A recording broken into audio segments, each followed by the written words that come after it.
नमस्कार। मुद्दा तो है मैं आपका स्वागत है। मैं हूं आपके साथ ब्रजेश चौकसी। आज मुद्दा है विजन, विपक्ष और बवाल।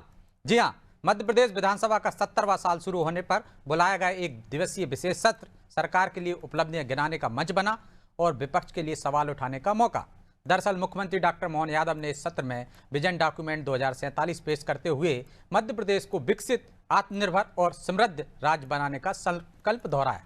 सत्ता पक्ष इसे प्रदेश के भविष्य की गीता बता रहा है, तो विपक्ष ने विजन पर सीधा हमला बोला है। नेता प्रतिपक्ष उमंग सिंघार ने नियत और पारदर्शिता पर सवाल उठाए। कुल मिलाकर विजन डॉक्यूमेंट 2047 अब विकास का रोड मैप नहीं, बल्कि सरकार और विपक्ष के बीच तीखी बहस का मुद्दा बन गया है, जिसकी वजह से कई सवाल भी खड़े हो रहे हैं। इन सवालों को भी हम आपके सामने रखेंगे, लेकिन पहले देखिए रिपोर्ट।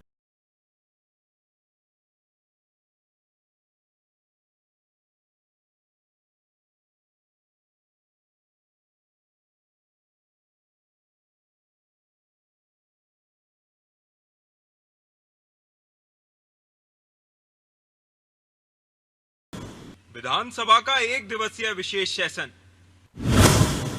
मोहन सरकार ने रखा 2047 का विजन। मध्य प्रदेश विधानसभा का एक दिवसीय विशेष सत्र आयोजित किया गया। इस सत्र में मुख्यमंत्री डॉक्टर मोहन यादव ने प्रदेश के लिए विजन डॉक्यूमेंट 2047 पेश करते हुए मध्य प्रदेश को विकसित, आत्मनिर्भर और समृद्ध राज्य बनाने का संकल्प दोहराया। मुख्यमंत्री ने सरकार की उपलब्धियां गिनाई, नक्सलवाद पर कार्रवाई, अवैध हथियार फैक्ट्रियों को बंद करने और मेट्रोपॉलिटन सिटी के निर्माण जैसे फैसलों का जिक्र किया। साथ ही विजन डॉक्यूमेंट को गीता की तरह मानकर आगे बढ़ने की अपील की। तो बीजेपी नेता भी इस विजन को प्रदेश के विकास, आत्मनिर्भर बनाने के लिए अहम बता रहे हैं। विजन, लक्ष्य जब तक ये तय नहीं होंगे तब तक कोई प्रगति संभव नहीं है। और प्रगति एक छलांग में नहीं लगाई जाती है, स्टेप दर स्टेप चला जाता है। हम 2047 की कल्पना कर रहे हैं, तो 2026, 27, 28, 29, 30 एक एक कदम दर कदम बढ़ा के चलेंगे। तो हमारा रोड मैप क्या है, वो रोड मैप इस चर्चा के माध्यम से स्पष्ट हो रहा है। और 2047 का लक्ष्य हम कैसे प्राप्त करेंगे वो स्पष्ट हो रहा है। कांग्रेस को वो नज़र इसलिए नहीं आ रहा है क्योंकि वो आंख बंद करके पड़े हैं, सो नहीं रहे हैं, पर वो विरोध की भूमिका में है, इसलिए स्वीकार करने की स्थिति में नहीं है। बस इतना ही बात सच है। लेकिन सरकार के इस विजन पर विपक्ष ने तीखा हमला बोला है। नेता प्रतिपक्ष उमंग सिंघार ने विजन डॉक्यूमेंट को लेकर सरकार की मंशा पर सवाल खड़े किए हैं। उमंग सिंघार ने कहा कि नेता और नीति की बात तो की जा रही है, लेकिन असली सवाल नियत का है। उन्होंने ये भी पूछा कि जब सरकार को अपने विजन पर भरोसा है तो सत्र का लाइव प्रसारण क्यों नहीं कराया गया। अगर लाइव टेलीकास्ट होता तो प्रदेश की 8 करोड़ जनता भी देख पाती कि प्रदेश सरकार 2047 के लिए क्या योजना ला रही है। और क्या कुछ विपक्ष के नेताओं ने कहा वो भी सुनिए। कोई विजन नहीं है, सरकार के द्वारा कोई विजन नहीं दिया गया है, न कोई योजना दी गई। जो चल रही है उन्हीं को बताया गया है, तो उससे क्या होगा, वो तो चल ही रही है। 47 का विजन बनाने से आज फायदा क्या है। आज इतना लंबा जाएंगे और होना जाना कुछ नहीं है। उस टाइम कौन आएगा, कैसी पॉलिसी लाएगा, क्या विजन बनाएगा, ये विजन को पढ़ेगा कि नहीं पढ़ेगा, किसको मालूम है। ये लोग 47 तक रह पाएंगे क्या, जो विजन बनाने वाले हैं। इसलिए नया विजन बनाने के लिए सिर्फ तत्काल की बात करना चाहिए। जो अभी आने वाला सत्र है, आने वाला साल है 26 से 27 से, जब तक चुनाव नहीं आया तब की पॉलिसी बना और उस पर चर्चा करें और उसके विकास के बारे में बात करें तो ज़्यादा अच्छा है। कांग्रेस का आरोप है कि विजन डॉक्यूमेंट सिर्फ कागजी है, जमीनी हकीकत इससे अलग है। वहीं बीजेपी इसे प्रदेश के भविष्य का ब्लूप्रिंट बता रही है। विधानसभा के विशेष सत्र में पेश किया गया विजन 2047 अब सिर्फ विकास का दस्तावेज नहीं, बल्कि सत्ता और विपक्ष के बीच सियासी जंग का नया मैदान बन चुका है। कुल मिलाकर विजन डॉक्यूमेंट 2047 को लेकर जहां सरकार भविष्य की तस्वीर दिखा रही है, वहीं विपक्ष सवालों के जरिए सियासी दबाव बना रहा है। खैर, आने वाले दिनों में ये साफ होगा कि विजन जमीनी हकीकत बनता है या सियासत की भेंट चढ़ जाता है। Bureau report.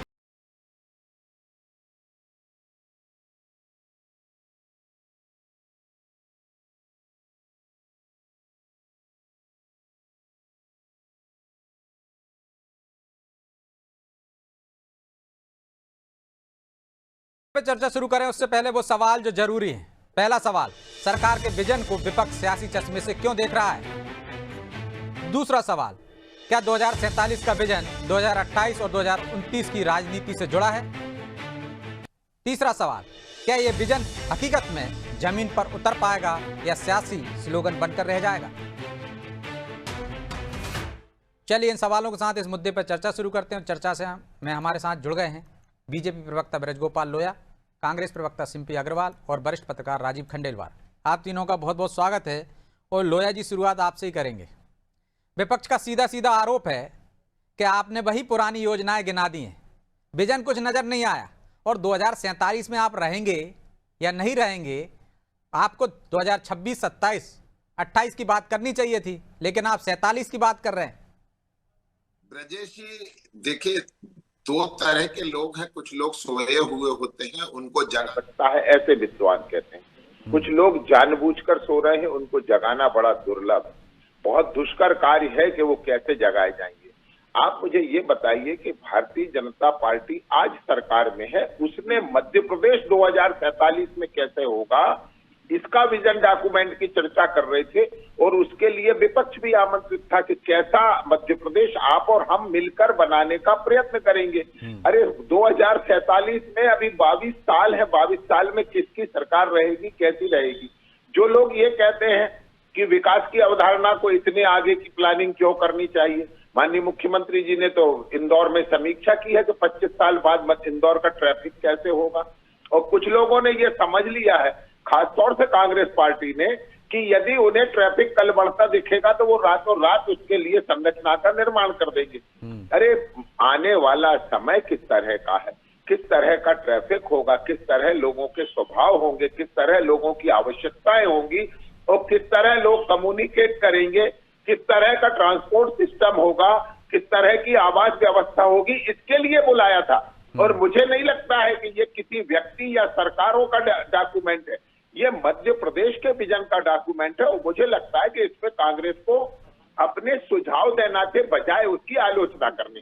एक बात और कहता हूं ब्रजेश जी, आप और हम इसी समाज में रहते हैं। 2003 22 साल पहले था।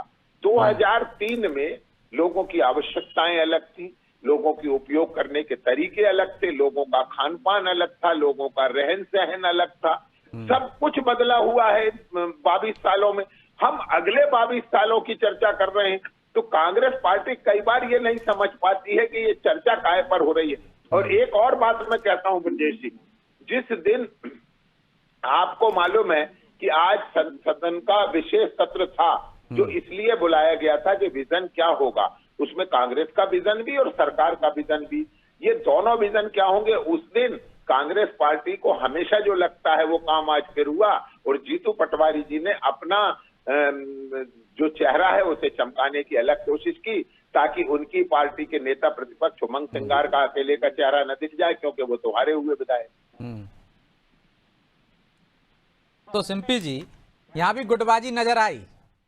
सड़क पर जीतू पटवारी दिखे नेशनल हेराल्ड को लेकर, और सदन में दिखे, सदन के बाहर मनरेगा को लेकर नेता प्रतिपक्ष। 2047 के विजन पर बात हो रही थी, आपको सुझाव देना चाहिए था, क्योंकि प्लान तो दूरगामी बनते ना, 5 वर्षीय योजनाएं बनती थी, 10 वर्षीय बनती थी, 15 वर्षीय बनती थी। यदि 22 साल में मध्य प्रदेश कैसा होगा, उसकी जरूरतें क्या होंगी, तो निश्चित तौर पर कांग्रेस को भी सुझाव देना चाहिए था। लेकिन सुझाव देने की जगह आप इसको सियासी चश्मे से देख रहे हैं। वो कह रहे हैं जो सोए नहीं है, सिर्फ सोने का नाटक कर रहे हैं, उन्हें जगाना पड़ता है। अनम्यूट कर लीजिए, आप म्यूट हैं उधर से। आ रही है? जी बोलिए। हाँ, पहली बात तो ये कि गुटबाजी नहीं थी, कार्य विभाजन था। प्रदेश अध्यक्ष महोदय ईडी पर प्रश्न उठा रहे हैं और नेता प्रतिपक्ष सदन में अपना काम कर रहे हैं। बहुत अच्छा लगा लोहिया जी को सुनकर, जो भारतीय जनता पार्टी गाहे बजाए, लोया जी को सुनकर जो भारतीय जनता पार्टी गाहे बजाए वर्तमान शासन को दिग्विजय सिंह जी के शासनकाल से उनकी तुलना करने लग जाती है, वो आज 2003 पर स्पष्टीकरण दे रहे हैं। और ये भविष्य के मध्य प्रदेश का एक विजन लेकर आ रहे हैं। लेकिन वर्तमान जो मध्य प्रदेश का आपने बंटाधार करके रखा हुआ है, उस पर भी तो आपको चर्चा करनी चाहिए। सियासी चश्मे से नहीं देख रहे हैं, सिर्फ हम विपक्ष का जो कर्तव्य है उसका निर्वाह कर रहे हैं। देखिए सर, सबसे पहले जो सुरक्षा और स्वास्थ्य है जो किसी भी राज्य की प्राथमिकता होनी चाहिए, वो तो मोहन यादव जी के नेतृत्व में उसका बंटाधार हो चुका है। इस पर भी मुख्यमंत्री जी को कोई विजन लेके आना चाहिए। कर्मचारियों के लिए कैबिनेट मीटिंग में वो शॉर्ट लिस्टिंग कर रहे हैं, लेकिन जो कर्मचारी संगठन है उनकी आज भी वर्तमान में दो समस्याएं हैं। जो दैनिक वेतन भोगी थे, जिन्हें आपने लगभग 2006 में स्थायी कर्मी बना के बैठा दिया था, आज तक उनके लिए भारतीय जनता पार्टी की सरकार कोई स्पष्ट नीति नहीं लेके आई है।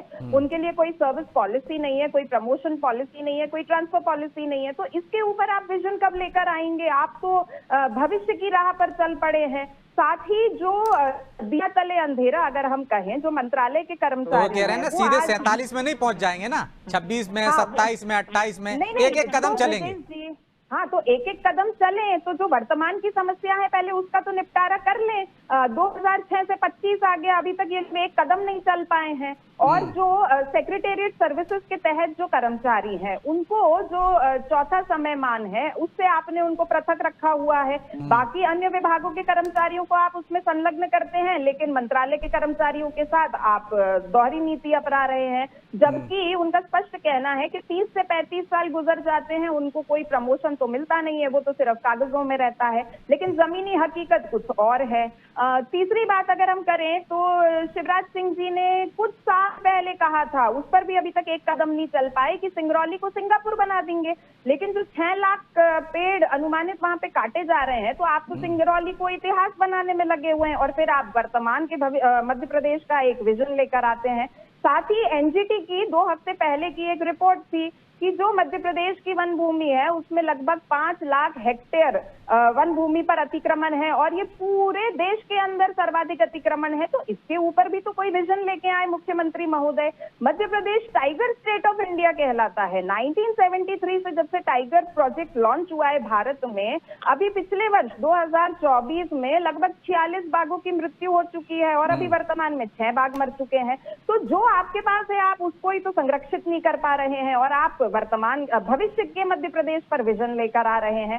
साथ ही अगर हम बात करें तो यही सब चीजें चर्चा के लिए तो सदन बुलाया था ना, कि आप कमियां गिनाइए, कैसे अपन संरक्षित करेंगे, कैसे मध्य प्रदेश को आगे बढ़ाएंगे, क्या समस्याएं आएंगी, क्या समस्याओं का समाधान होगा। बिल्कुल ब्रिजेश जी, लेकिन वर्तमान को बेहतर बनाते हुए ही भविष्य की परिकल्पना करनी चाहिए। जब नींव ही कमजोर है तो उसके ऊपर आप इमारत कैसे बनाएंगे? नल जल योजना और सिंचाई परियोजना की बड़ी बड़ी बातें करते हैं। देखिए, ये परसों की खरगोन की रिपोर्ट छपी हुई है, इसके अंदर बहुत स्पष्ट लिखा है कि लगभग 29 गांव है, जहां 129 गांव है जहां पर 38,000 किसान पानी से वंचित हैं। बड़ा बड़ा ये लिखा हुआ है कि हमें आश्वासन नहीं, हमें पानी चाहिए। तो आप जो है ना भविष्य की इमारत तो खड़ी कर रहे हैं, लेकिन जब वर्तमान का ही आपका जो नींव है वो कमजोर है ब्रिजेश जी, तो उसके ऊपर हम बात तो रखेंगे ना। आप महिला सुरक्षा पे बात नहीं कर रहे हैं, आप बच्चों की सुरक्षा पर बात नहीं कर रहे हैं, आप रोजगार के ऊपर बात नहीं कर रहे हैं। 30 लाख करोड़ के निवेश का आप बात करते हैं। अगर इसी की बात के लिए तो विशेष सत्र बुलाया था ना सिम्पी जी। बिल्कुल बिल्कुल। तो लेकिन उसमें तो आपके नेता ये बात नहीं करते हैं, जो आप यहाँ बहुत अच्छी अच्छी बातें कर रही हैं कि भैया इनका क्या होगा। हमारे नेता वहां तो वो मनरेगा का नाम क्यों चेंज हो गया, इस पे बात करते हैं।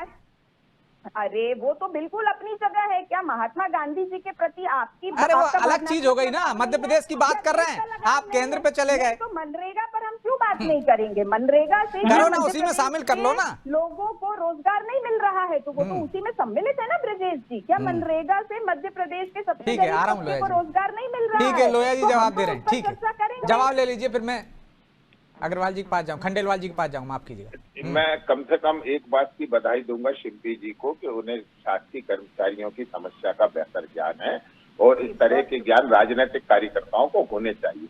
मैं एक बड़ी विनम्रता से आग्रह करना चाहता हूँ शिल्पी जी, देखिए आप जो कह रहे हैं हम उससे इत्तेफाक रखते हैं, मगर वो कैसे है इसको समझने की कोशिश करिए कि 10-10 वक्ताओं के नाम तय हुए थे कि सदन में भारतीय जनता पार्टी की ओर से 10 वक्ता और कांग्रेस की ओर से, विपक्ष की ओर से भी 10 वक्ता अपना अपना विजन रखेंगे कि हमारा विजन क्या है। तो आपके जो वक्ता हैं उन्होंने अपना विजन रखने के स्थान पर जो काम जीतू पटवारी सड़क पर कर रहे थे वही उमंग सिंगार ने सदन में करने की कोशिश की। और अब फिर से कहते हैं, आपने अभी बाघों की चिंता की, बड़ा अच्छा लगता है, मगर शायद आपको शिल्पी जी नहीं मालूम है कि ये बात इससे भारतीय जनता पार्टी की सरकार में ही बना। बाघों की सर्वाधिक संख्या हमारी सरकार में बनी। और एक बात और बताओ, जीवन मरण इस दुनिया का एक चक्र है। यदि 52 बाघों की मृत्यु हुई है तो 59 बाघों ने जन्म भी लिया है। और शिल्पी जी आपको नहीं मालूम होगा, आपकी सरकार, आपकी पार्टी के लोगों ने तो ये कह दिया था कि नामीबिया से चीते यहाँ मध्य प्रदेश लाना बेवकूफी है। और फिर कुछ लोगों ने कहा कि वो चीते मर रहे हैं। फिर नामीबिया ने कहा कि नहीं, दुनिया में सबसे अच्छा रेट उनके जीवन का भारत में है जो क्रूनों में है। तो मुझे लगता है कि जब आपका प्रदेश तरक्की करता है तो उसका स्वागत करिए, उसका अभिनंदन करिए और अपने नेताओं को ये जरूर सिखाइए कि नहीं मालूम है कि आप रहेंगे क्या नहीं रहेंगे, मैं रहूंगा नहीं रहूंगा, भारतीय जनता पार्टी की सरकार रहेगी, कांग्रेस की सरकार रहेगी, मगर ये मध्य प्रदेश रहने वाला है।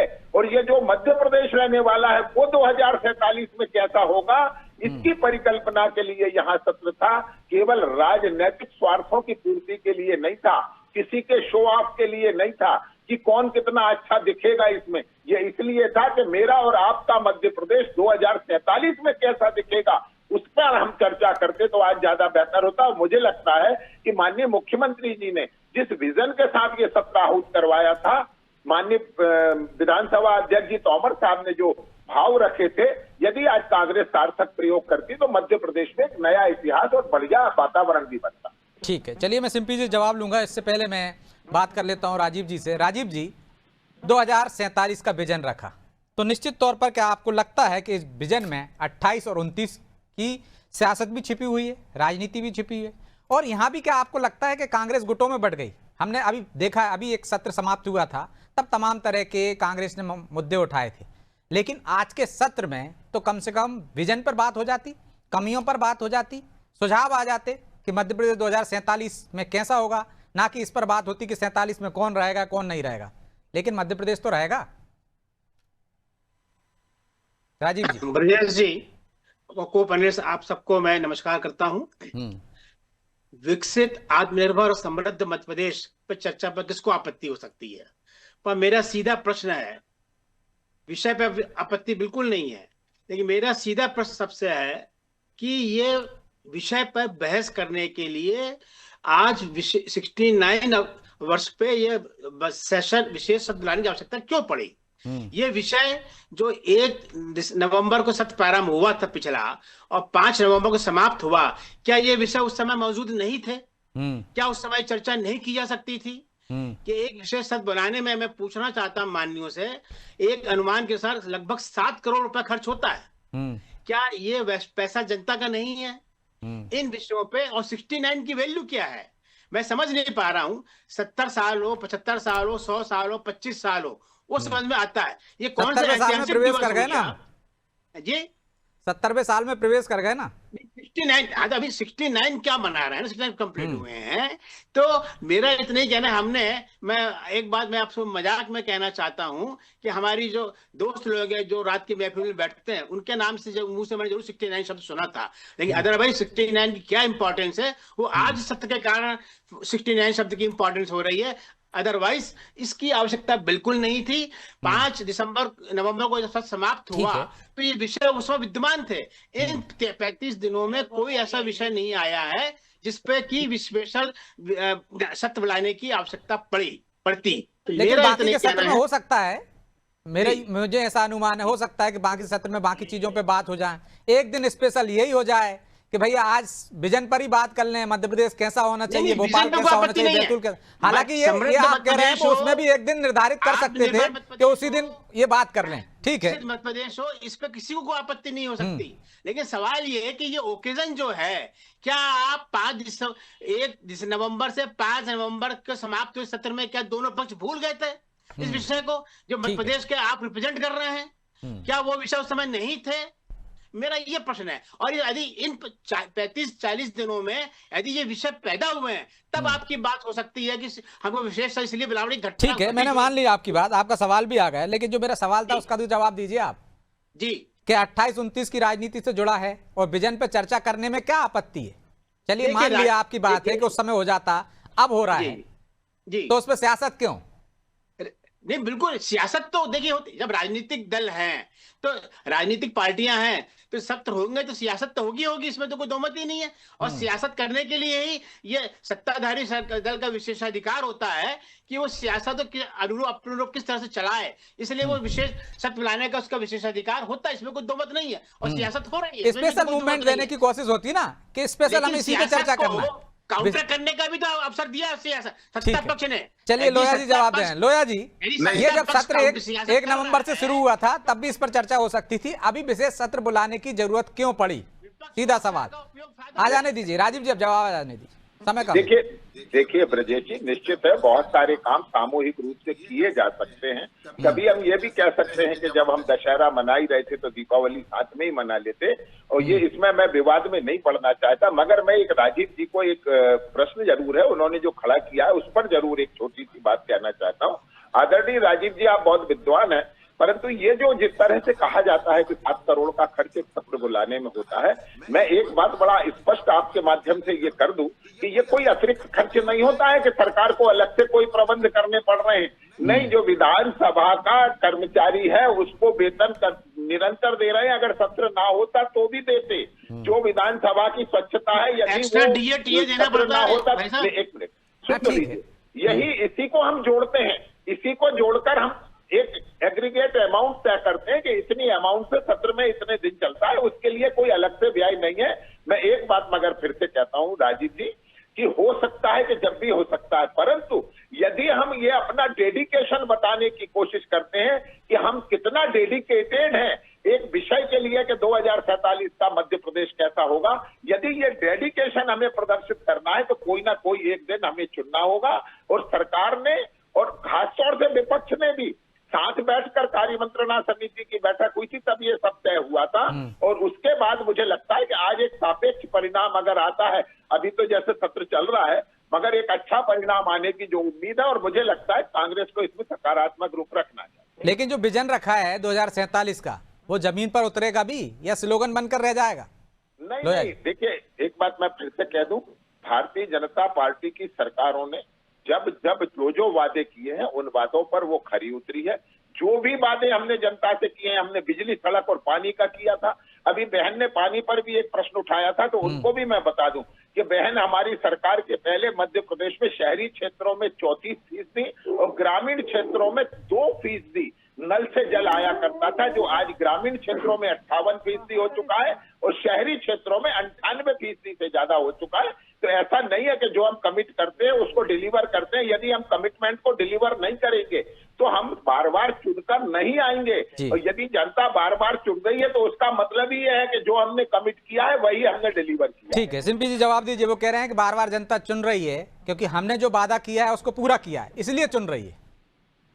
आदरणीय ब्रजेश जी, पहली बात तो ये कि लोया साहब एक सीनियर पैनलिस्ट हैं और हम तो आपको भी सुनकर सीखते ही हैं। जो आपने मार्गदर्शन किया उसके लिए हम आपका आभार व्यक्त करते हैं। देखिए, मध्य प्रदेश को पोस्टर्स नहीं चाहिए, उनको परफॉर्मेंस चाहिए।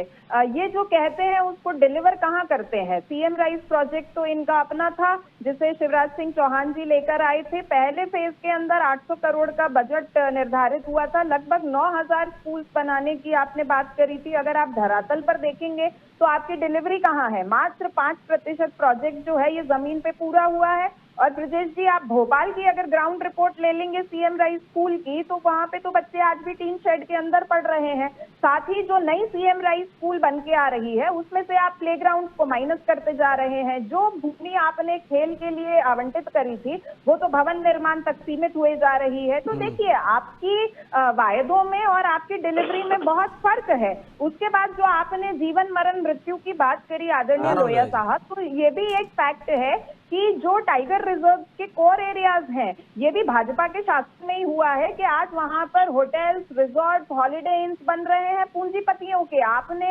एक बैकडोर एंट्री कर रखी है पूंजीपतियों की। ये कांग्रेस के शासन में नहीं हुआ था, ये भारतीय जनता पार्टी को ही सहरा जाता है। और आप अगर नए शावकों के जन्म की बात कर रहे हैं तो 2 साल हुए हैं, आप प्रोजेक्ट पूनो लेकर आए हैं। लगभग जो 18 चीतें हैं ना, उनकी मृत्यु हो चुकी है। कुछ तो अच्छा हुआ ही होगा ना, उसके ऊपर कुछ तो अच्छा हुआ होगा ना जो चुन रहे हैं, कुछ तो अच्छा होगा। सिंचाई की बात कर लो, सड़क की बात कर लो, बिजली की बात कर। अब टाइगर इतने बढ़ गए हैं कि भोपाल में आ गए हैं। 94 शिल्पी जी, 94 तो केवल भोपाल से लगे राता पानी अभ्यारण्य में संख्या हो गई। शिल्पी जी, मेरा निवेदन ये है कि शिल्पी जी, हाथ लाए गए थे जो भोपाल में आपने देखा कोलार में ये बड़े बड़े बंगले किसके बन गए? अर्जुन सिंह के जमाने में जब जगह देती गई थी, उनके भी बंगला है वहां पे। बांधवगढ़ के पास ही रहते हैं आप, तो भोपाल की बात कर रहे हैं। यहाँ पर जो हॉलिडे इंस और रिजॉर्ट बन रहे हैं ना, उनकी आवाज से परेशान होकर जो बाग है। चलिए, मैं माफी चाह रहा हूँ, आपको बीच में रोक रहा हूँ क्योंकि समय की बात देता है, इसलिए चर्चा को यहीं विराम देना होगा। आप तीनों का बहुत बहुत धन्यवाद। तो विजन, विपक्ष और बवाल क्यों? यदि विजन है 2047 का, तो निश्चित तौर पर आपको दूरगामी दृष्टि से, दूरदृष्टि से आपको ऐसे प्रोग्राम बनाना पड़ेंगे, ऐसी कार्य योजना बनाना पड़ेगी कि मध्य प्रदेश कैसा होगा। आप शहर का विकास करते हैं, एक मॉडल लेकर आते हैं कि अगला शहर 5 साल में कैसा होगा, कैसी सड़कें होंगी, कैसा ट्रैफिक होगा। उसी तरह से विजन की बात है 2047 का, एक कदम आगे बढ़ने की कोशिश है।